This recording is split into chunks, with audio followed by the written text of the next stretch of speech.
本日は豆腐でしっとりヘルシーチョコスイーツを作ります。今回使った材料は絹豆腐 150g、 ココアパウダー 15g、 ラカンカ 15g、 おからパウダー 10g、 卵1個。絹豆腐 150g、 ココアパウダー 15g、 ラカンカ 15g、 おからパウダー 10g。 豆腐が滑らかになるまでよく混ぜます。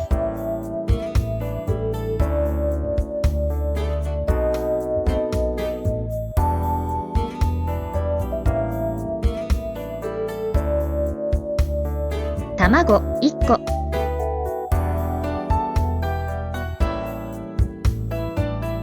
よく混ぜたら生地の完成です。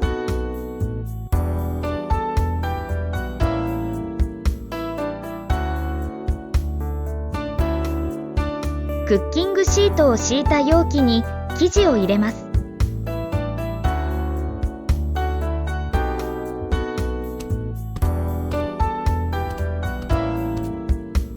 600ワットの電子レンジで3分から3分30秒加熱します。